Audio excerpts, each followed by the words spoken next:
Hey, so today's video is actually one from the archives. This is a Q&A I filmed for the Natural Weight Loss Mastery Academy, an old program of mine, about two to 3 years ago now, I believe.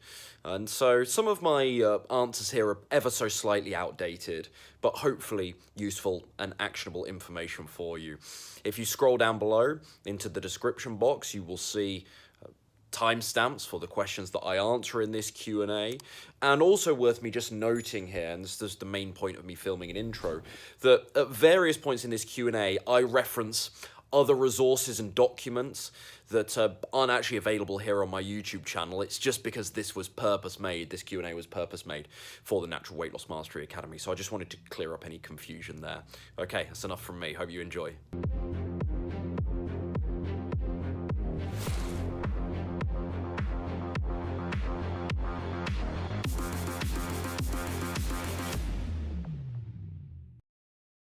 Question number 1 then. If someone was to lose, say, 150 pounds, what would be the best way to deal with loose skin other than surgery? If you're not quite sure what this question means with regards to loose skin as it pertains to loose skin, if you have a considerable amount of weight to lose, and I mean considerable, this isn't really the average diet or average weight loss hopeful. This doesn't really fall in their range. But if you have a really serious amount of weight to lose, let's say ballpark upwards of, I would say, 70 pounds, then there is a chance that as you slim down, as you get to your natural sort of body weight and your results tail off very naturally, you reach a healthy BMI, healthy body weight and whatnot, it is very likely that you may have loose, sagging or excess skin, okay, on your frame. So I think one of the largest determinants of how much this affects your aesthetics is the elasticity of the skin. So younger skin, for example, tends to be more elastic than older skin, and therefore, if the person in question is a young person, are they going to see the negative ramifications in terms of loose skin as somebody who is 30 years older than them? Well, it depends on a number of issues. But if it was that same person 30 years later, no, the chances are that their skin is going to be a lot more elastic now, and therefore it is more likely that it will, quote unquote, snap back into place a lot better and limit the sort of the negative aesthetics effect of loose skin anyway, if that makes sense. So elasticity is really important. Also, what can contribute to elasticity is the amount of time that you've been overweight. So if you've not been overweight for that long, there's a higher chance that your skin, again, will return back to, quote unquote, normal. It has a better chance of doing that the less time you've been overweight, if you will. If you've been overweight, if we're talking 5, 6, 7 years, decades, and so on, it's very, very likely, very likely that you are likely going to have some problems with loose and excess skin. It's going to differ for everyone depending on their situation, but it is likely that that is the case. Some obviously get it worse than others. So one thing that I really see that helps with elasticity, will help with the skin's elasticity rather, is if you slow weight loss down, it does seem to prevent that a little bit more. There does seem to be a better chance that, as I say, the skin can kind of get back to its normal place. Now, this is when you've got an extreme amount of weight to lose, let's say 100 pounds, for instance, or 150 pounds, let's go with the question, then there's going to be weeks, realistically, where you are losing crazy amounts of weight. I've worked with people in the past who have lost like 10 pounds in a week when they've got that sort of amount of body weight to lose that they'd like to lose. Versus somebody who's only got 20 pounds to lose, it will come off a lot slower. And so this is really tricky to do, but if you can slow it down, I really encourage you to do that. I mean, there is that ballpark figure of 1 to 2 pounds per week. That is really not realistic for somebody that's got 150 pounds to lose and starts out with a whole foods plant-based diet. It's going to come off a great deal faster in most cases. It depends what you're doing, of course, but in many cases it can come off a great deal faster than that at first, and then it slows down a bit later. But 1 to 2 pounds per week, if you can bring it down to that, you can mitigate against the likelihood of loose, sagging and excess skin. So I would also... So note, this is not my advice to you necessarily, I'm just saying what I would do here. If this was me, and I had the intel and the knowledge that I now do, I'd also do a little resistance training whilst losing weight to sort of shape and kind of tone that underneath muscle as well, underneath the sagging skin.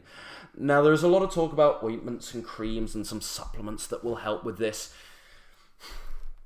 Truthfully, if I'm really going to speak honestly on this, I really don't think these things can make a difference, or a significant difference, I should say. I really don't. If you've if you've been overweight for a long time, perhaps if you're an older person, perhaps if you have, you have lost some astronomical amount, like 150 pounds, it is very likely that you're going to have a decent amount of loose and excess skin, and a cream or an ointment, it isn't going to take that away for you, I'm afraid to say. I'm not recommending surgery, but there isn't anything that's going to aesthetically yield anywhere near as significant results as surgery. So that's not me recommending surgery by any means, but truthfully, I don't think there's anything that can come close aesthetically for taking care of that. So all I would say on this is, aside from what I've said already, is please, please, please don't let the proposition of loose skin put you off from losing weight. Ultimately, you're here, you're in the academy, you know this is the right thing to do. You know that maintaining a healthy body weight is inextricably linked to, lowering risk of disease, maintaining decent health levels and whatnot. And so I wouldn't want you to stop the aesthetics worries and somewhat superficial, although that's easy for somebody that doesn't have loose skin to say, somewhat superficial negative feelings caused by having loose skin. I wouldn't want those things to put you off losing weight when you know that's the right thing to do, is what I would say on that. So again, I don't know if I've answered the question in a way that will be pleasing to the question asker here, but I just got to be honest with that one. There is not a lot you can do about it, is what I would say, aside from surgery. Not that I'm recommending that, but as I say, slow it down. I would do a little resistance training as well, but that's not going to stop the loose skin itself, but it is going to change your body, the physique and the look of your body composition and whatnot as well. So if you are worried about the aesthetics, that could help. And don't let it put you off. Don't let it put you off weight loss, is what I would say. Number 2, how to handle family events and social interactions without drawing attention to our weight loss journey. My question back at this is, why wouldn't you want to? Is it a case that you don't want people to notice and compliment you? Maybe I've got the wrong end of the stick with this question here. So I could have some clarification in the Facebook group. That might be helpful from the asker. But I mean, in terms of handling social situations, events, conversations, without drawing attention to our weight loss journey, my question would be, why wouldn't you want to? Why wouldn't you want to? Why wouldn't you want people to notice your good work and your hard work and moving towards something that you've been wanting to do? Why wouldn't you want people to recognise that and acknowledge that? I would say that's a really positive thing overall. So, if somebody does compliment you, even if it feels a little awkward to you, enjoy it, say thank you, and then move the conversation on. So if you do feel a bit awkward about it, you don't really want to get into it, you don't want to talk about it, if you do receive a compliment, say thank you. You don't have to pay a compliment back. Just say thank you, then move the conversation on. Now, what I most likely think this question is about is probably negative attention. So if we are, but I just wanted to cover that. If we are talking about negative attention, what I'd say to you is this, and I'm going to speak loosely here, okay? So forgive my language, but don't take any crap. I'll say that again. Don't take any crap. Very easy to let people push you around, let them push your buttons, and once they see you're reactive, once they see they can control your emotional state by saying something negative, they feel like they have the upper hand, and you're always going to stay in that dynamic with that person. Now, this doesn't mean you have to be rude as a result, and it isn't good to be overly reactive in these situations. It is good to stay calm, but don't take any crap. Don't just stand there and say nothing, because when you do that, you let the other person win. Don't be reactive, but don't do nothing either. So if somebody was saying something negative, like, why are you doing that? You're fine as you are. Why are you eating like this? What about protein? Blah, blah, blah. Say something here's what I would do. I would say something along the lines of, I just think it's wise to care about my health. Don't you agree? And that is such a great way of just putting it back on them. You're not making them look stupid, but if their answer could perceivably look stupid to the rest of the group, the peers in the social situation. Do you see what I mean? So I hate to get micro-tactical like this, and I don't want you to go around trying to engineer social situations on the basis of my advice here. I'm just a weight loss coach. But saying something like, listen, I just think it's wise to care about my health. Wouldn't you agree? That is such a good way of disarming the other person if they're making a negative comment or about to come out with a negative comment, or they've made the negative comment and you kind of bat it back at them in a really calm and still respectful way, but a strong way with great conviction. So I think that's a really good way to put it. Don't you think it's important to care about health? So do it in a nice way, don't be rude. Don't you think it's important to care about these things? I do. I do. I've realised it's really important to care about my health. Don't you agree? Because there's no... If they say no to that, they're the one that looks like a fool. And that's why it's brilliant. They can only say yes to that. They can only be compliant to you. Again, I'm not a social teacher. I'm not a relationship coach or anything like that. But I just think that's the way to handle that sort of thing. So don't take crap from people if they give you negative comments. That's one thing people do all too often with...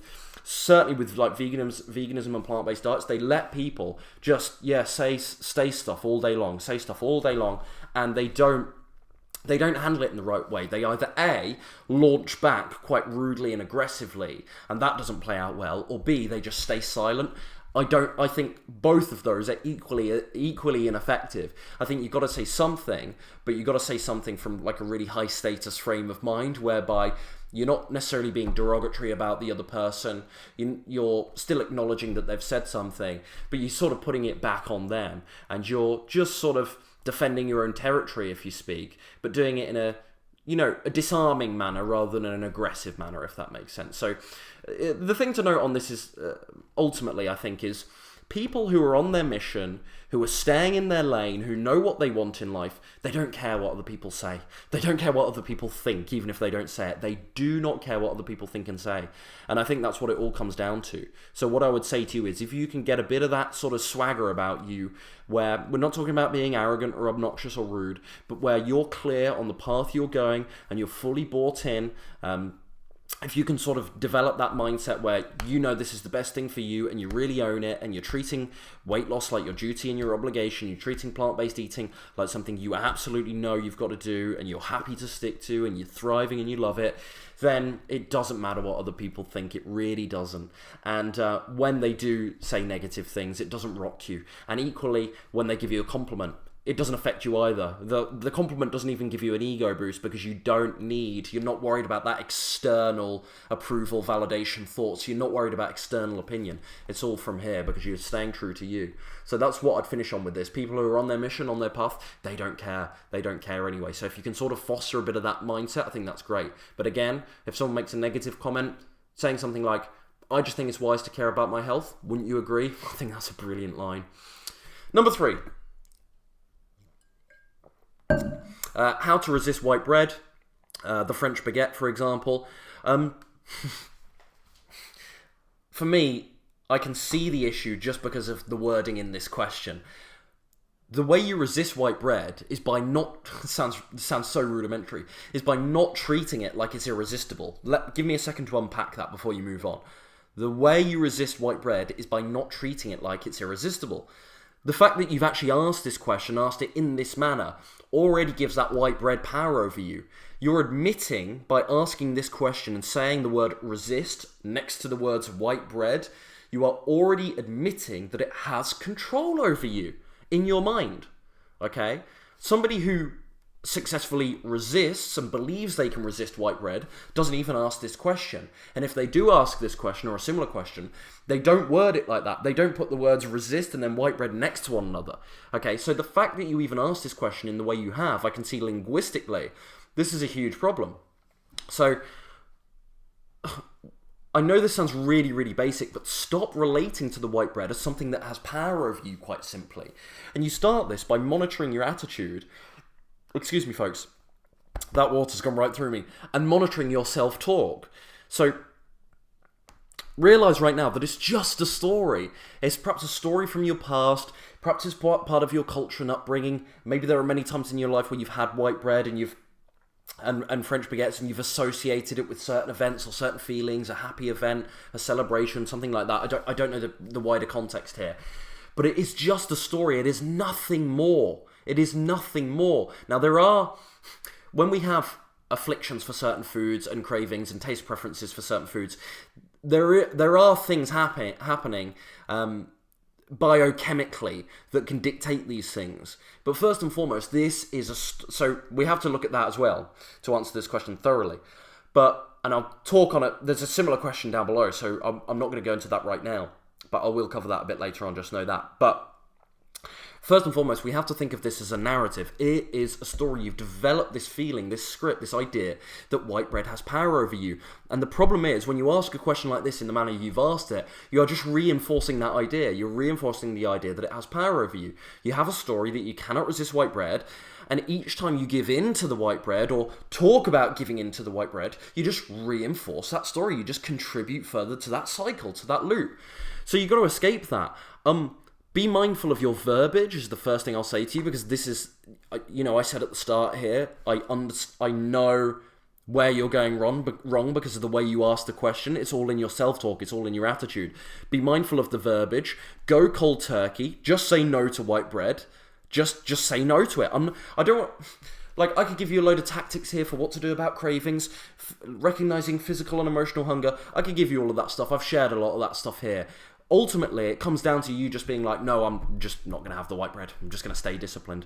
But if you keep reintroducing the white bread every now and again, you can't do that. You don't give yourself an opportunity to do that. You show yourself that it still has power over you, and that becomes your recurring thought, your recurring belief. That becomes your learned behavior. And so you end up asking questions like this. How do I resist white bread? I can't resist white bread. That's what you believe. That's what you believe right now, because that's what you're doing. It's a self-fulfilling prophecy. So for you, you've got to change the language. You've got to change the verbiage. Instead of, how can I resist white bread? I find white bread irresistible. I used to like white bread. I don't do that anymore. I used to like white bread. I'm not having it anymore. Okay? Change your attitude and it will change your decisions. Change your attitude and it will change your decisions. So it's got to be a take it or leave it thing. If there's white bread in front of you, it's not, I can't resist it. It's, take it or leave it. I could go without. No worries. Yeah, I used to like that, but no worries. And I know a lot of people really struggle with this. The only way you're going to get to that point where you can take it or leave it, as I say, is by training that discipline muscle, by saying no, and learning that this so-called addiction, this belief that you've got an addiction to white bread almost, by learning that that is a story and a narrative first and foremost, you can train the discipline muscle to say no to it. So, and remember, there's a compound effect to saying no. So the first time you say no, and the second time you say no, and the third time you say no, it's going to be really, really hard. But the fourth, the fifth, the sixth, and the seventh, it will be easier because you've trained that muscle. You start to change the narrative. You start to change the firing of the neurons and whatnot, and we'll come on to that later. So it might feel tough, but you just got to go cold turkey. You just got to say no to it. And I think that really starts with your attitude and your self-talk. So I used to like white bread. I'm not going to do that anymore. I'm making a decision. I don't do that anymore. Okay? We're not, by phrasing the words, by phrasing statements like, I can't resist white bread, you just reinforce the idea. You just reinforce the idea that you can't resist white bread. You keep doing that. Keep doing that. So change your attitudes, change your self-talk, and it will change your decisions. Number 4. How long does it take for the body to adjust to whole foods, plant-based? I think I answered this in my YouTube live yesterday. I think this is from Angie, so maybe Angie doesn't still require an answer, but let's do it briefly here for everyone else. The first thing on this is, depends what you're talking about. I think Angie was, if from memory, asking this in relation to like gut bloating, digestion, stool issues and whatnot, and bathroom issues, let's say. So that's a slightly different answer to other people who might be wondering or asking this question from a point of view like, how long is it going to be before I start seeing weight loss results on a whole foods plant-based diet? How long is it before I start feeling good on a plant-based diet? Before my energy is really good on a whole foods plant-based diet? I've got 2 different answers. So for the first one, in terms of gut bacteria, the microbiome adjusting, getting control of these, getting used to rather all this fiber in your system, I think 3 to 4 weeks seems to be the mark. Now, you might have underlying health issues, you might have a particularly poor gut bacteria right now, and therefore you need some assistance with this. Maybe you do have something like IBS or SIBO, for instance. These are rare, but maybe you do have something like that. So they need addressing, but generally speaking, for most new plant-based dieters, we're talking 3 to 4 weeks before the body gets used to this food, before the bowel is used to it, before essentially the microbiome, the gut bacteria in your digestive system adapts and develops and grows what it needs to cater for that new food that you're suddenly feeding it, all that new fiber as well. So my answer there is 3 to 4 weeks on those sorts of issues. Now, in relation to weight loss results, in relation to energy, things like that, these should be noticeable faster if you're taking the right steps. If you're not noticing these things within the first, let's say, because I don't want to say like couple of days, but some of these things will come in the first couple of days. They should come in the first couple of days. But let's say, because I don't want anyone prematurely doing anything wild here, let's say 1 to 2 weeks versus 3 to 4 weeks for these more sort of, what should we say, gut-related issues, because they are stemming from the gut. But for those other things like weight loss, energy and whatnot, 1 to 2 weeks, we want to be noticing a difference, okay? Nothing magical is going to happen later after 1 to 2 weeks if you don't notice any change in 1 to 2 weeks. Does that make sense? You're not going to be on a plant-based diet for a month, lose exactly 0 pounds, and then it suddenly drops off without you changing anything. So if you're getting to the 1 to 2 week mark and you're not feeling good in yourself and the weight isn't coming off, for instance, that's a sign that you need to change something up. That doesn't mean quit the diet, but that means change something up and seek out my advice in the academy and whatnot. But yeah, certainly with gut stuff, a little bit longer. Number 5, how does this way of eating supply my body with all of the nutrients I need to assist my healing brain? Big question here. So obviously, the big caveat here, and the first thing I must preface the rest of my answer here is on this is that cognitive health is clearly not my domain. That's not what I do. I'm a weight loss coach. I'm not medically trained. I'm not even a nutritionist, guys. So I am a weight loss coach, which there is no formal training in, sadly, at this time. So that's what I do. So many of the matters that I sometimes start delving into on my YouTube channel and in the academy, they aren't actually my wheelhouse. I am confident enough that I'm so far ahead.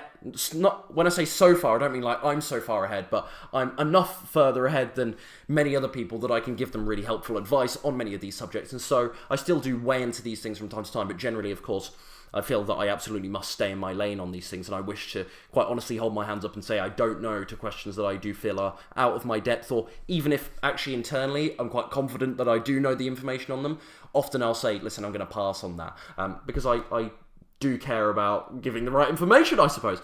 And so, or I try to as best as I can. The ego can let yourself run away with it. So it's really important for me to say that cognitive health is not my domain. So what I share here are just some of my early thoughts on this, is what I would say. And when I say early thoughts, that sounds like it means that I've spent about 10 minutes looking at this subject, but this is the accumulation, the information I've learned on nutrition, plant-based diets and whatnot. But I must stress it's not my wheelhouse.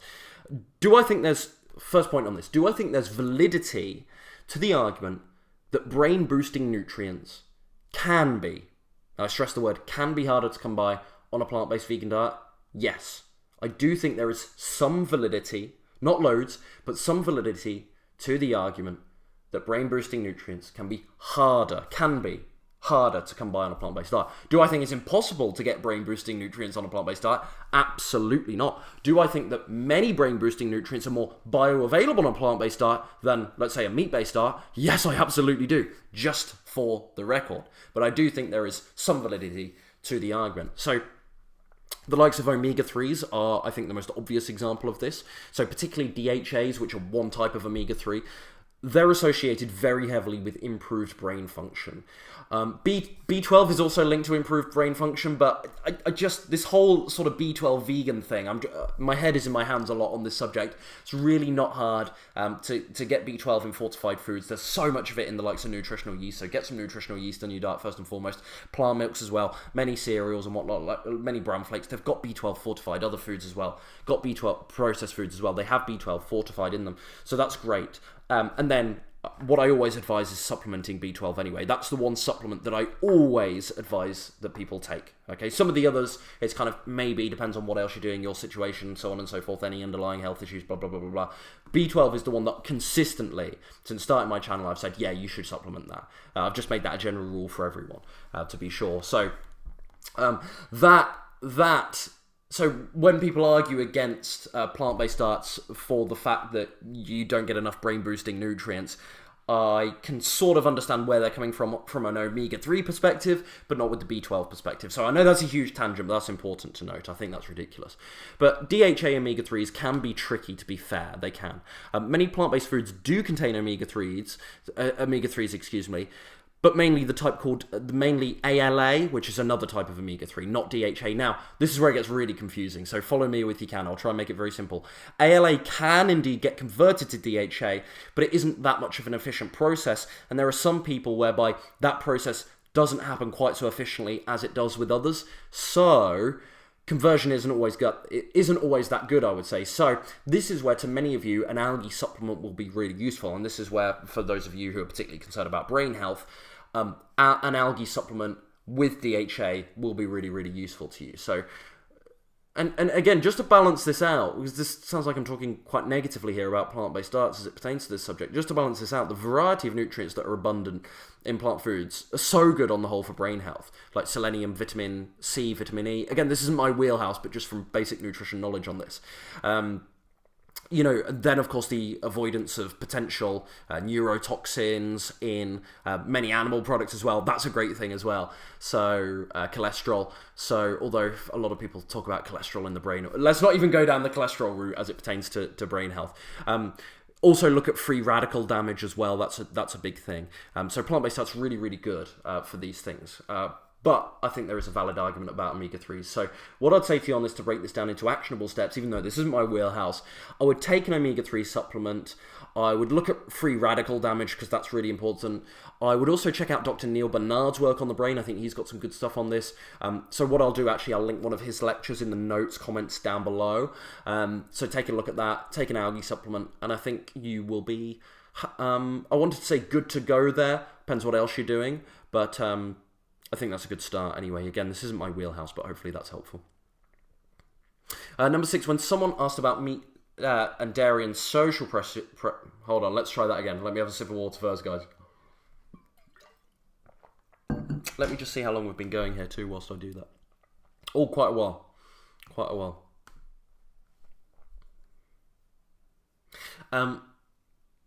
Yeah, I know sometimes I ramble on these, but hopefully the last few are a little bit more concise, but some of these are quite complex subjects.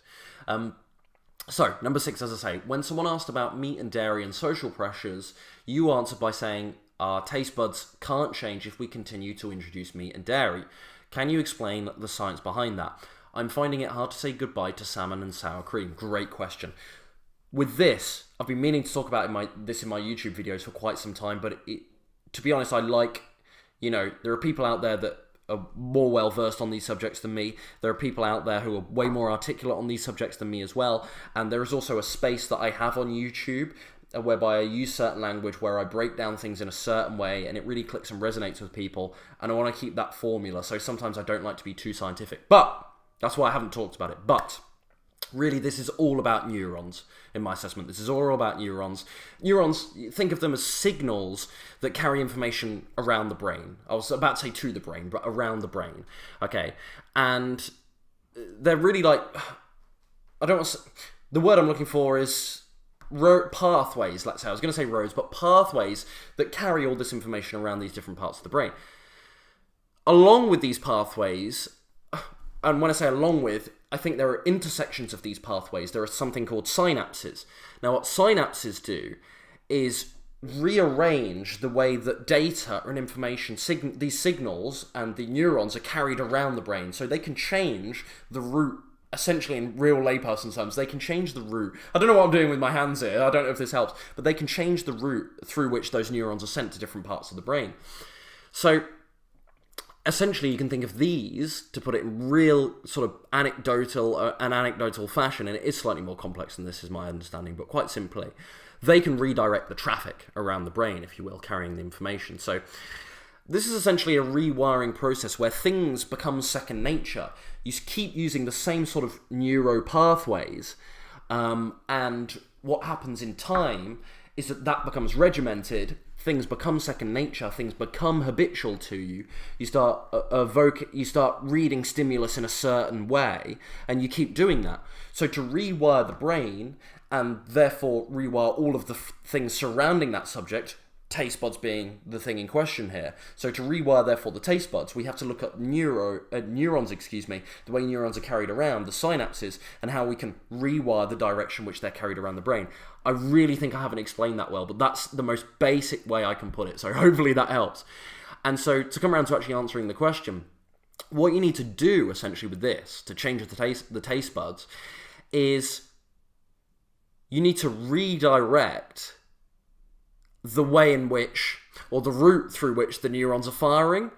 So it's really, really hard to, and the reason I'm taking my time with this is because I'm trying to remember what the actual question is. Let me just pull it up here.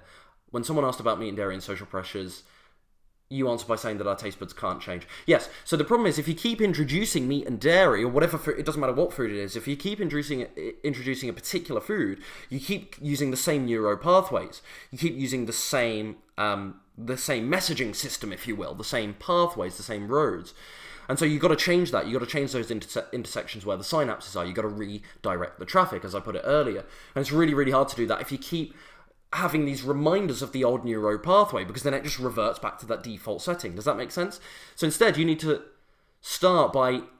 So with sour cream, for example, you need to start by not just getting rid of sour cream altogether. You need to have a vegan sour cream. You need to have a vegan sour cream so you can manageably and slowly change the pathways that your brain is using to carry those neurons, to carry that data around the brain. You need a vegan sour cream, and you need to trick yourself into the necessary change. And there's a great vegan sour cream recipe in Help I'm Hooked on Plants. Rather than salmon, what you need to do is have... marinated carrot vegan salmon, if you will. You can find many recipes online with Google. Run them by us in the private Facebook group and I'll tell you if they're Ryan Adams weight loss and health approved. But get oil, I was about to say oil-free sort of marinated carrot, which you can make very easily at home. And once a week you need to have that vegan salmon dish. And in time what you can do is, or in time the goal really with this, is to change the pathways, get the synapses changing the way that the neurons are carried around, if that makes sense. So basically this is all... So your question was, can you explain the science behind that? So that's why I've gone on about these neurons so much here and the pathways and whatnot. This is called... This process is... You'll have heard this term, neuroplasticity, is... And I'm likely going to paraphrase and maybe potentially mess up the definition here, but my understanding of it is the brain's ability to use different pathways when it needs to and adjust the traffic when it needs to. So you've got to start adjusting the traffic, and the best way to do that is with these sort of substitutions. I think this is the best way to do it biochemically. So hopefully that helps. Complex question there. Is there a daily limit to fruit intake? Generally, no. Fruit is amazing, so generally no. Depends what your goals are, of course, and which fruits you're eating. So if you've got weight loss goals, you're not losing weight right now, and I see your overall daily diet, and there's excess fruit in there, and you're snacking between meal times, and your snacking is fruit.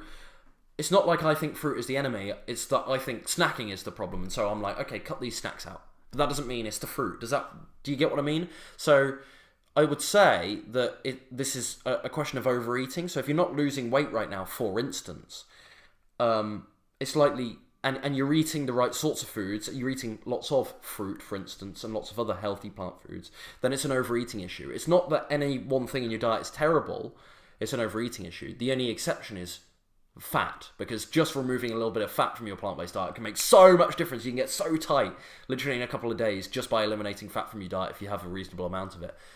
Makes such a difference. So I see it in the mirror now, because as you guys know, I've hit my weight loss goal. I want a little bit more fat in my diet than I used to, so I make an effort to do that. There are some days where I run out of avocados or I finish my cashew nuts, and the next morning I look in the mirror and it's even tighter than it usually is. My morning weight is even lower than it usually is. Just a couple of days without fat, and it seriously makes such a difference even to me now. Seriously, it's profound. It's profound, but... Anyway, to get back to the question, it's not usually any one thing unless your diet's quite high in fat. So if you're eating lots of healthy plant foods, it's not the fruit that's the problem. It's not necessarily the beans the problem or the whole grains that the problem. It's likely that you're just overeating. So it depends what else you're doing, I would say. But generally, fruit is amazing. Antioxidants, phytochemicals, minerals, vitamins, amazing for weight loss as well, fiber.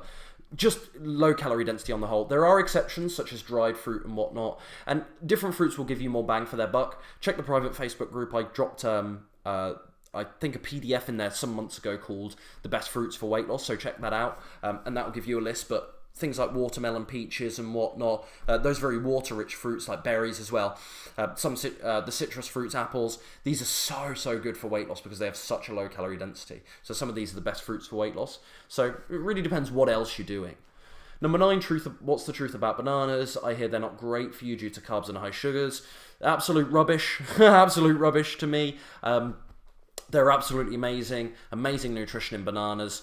Again, it's in a similar vein to the previous question. There are lower calorie density fruits if you're struggling to lose weight than bananas. So maybe you might, if you're having 5 bananas a day in your smoothie, then maybe you want to switch and you're not losing weight. Maybe you do want to look at where your fruit is coming from and the type of fruit you're eating.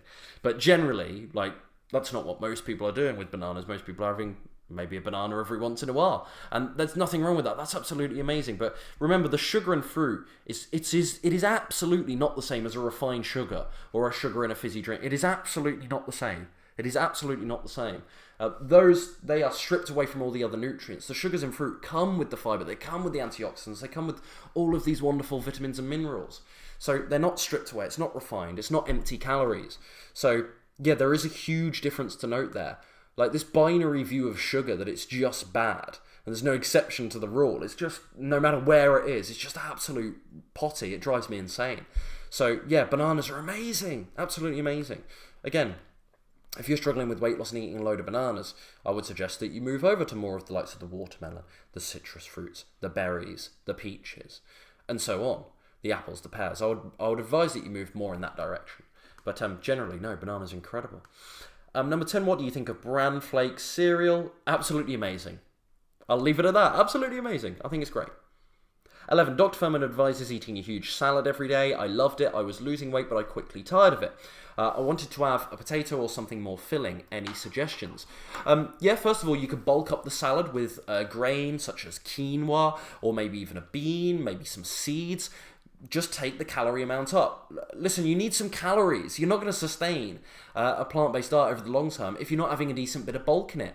Salads are absolutely amazing. But the problem with a large salad, especially if it's a really, I mean, it depends what sort of salad you're having, but if it's a leafy salad by the sounds of it, if that's your main meal, we're talking like 100 calories, if that. Depends what leafy greens you're using, and then what dressing you're using. But we're not maybe 200 at the most. We're not talking a lot of calories. For most people's calorie requirements, that is not enough as a main meal. So add some other bits in there. Reduce the salad. Reduce the salad itself. Maybe have it as a side salad to a potato dish or something like that. But ultimately, you know, I get why Dr. Fuhrman advises doing this, but you know, a lot of people execute on this poorly, whereby that leafy green salad is it. That's their main meal. And that is just not enough calories to feel great and sustained. It's going to make you feel really lethargic, really low. And yeah, you're going to lose weight, but are you going to be able to upkeep that? I shouldn't think so. I shouldn't think so. So micros are great. Micronutrients are great. What salads can offer in terms of nutrition are great, but you also need that bulk. So I'm not saying don't have the salads. Add some bulk into the salad is what I would suggest. And finally here, is it normal to become skinny fat whilst losing weight? You don't become skinny fat whilst losing weight. It's revealed. It's revealed by the weight loss. So you just need to keep lowering the body fat is what I would say to you on this. So I think the person asking this said they're still quite fluffy in the chest area, even though they've lost a lot of weight. It's just your body weight. You just have still got too much fat on you by your standards if you're worried about that. So you just need to keep losing fat. That's also think about, like, when it comes to being skinny fat, body recomp as well. So doing a bit of resistance training, toning up, building a tiny bit of muscle as well. And that can improve your fat distribution as well, and just change your aesthetic a bit more. So that can help. But no, you don't. If you're in a weight loss phase and you're consistently losing weight overall, then you can't become skinny fat in that time. It doesn't develop in that time. It's revealed, if that makes sense. So.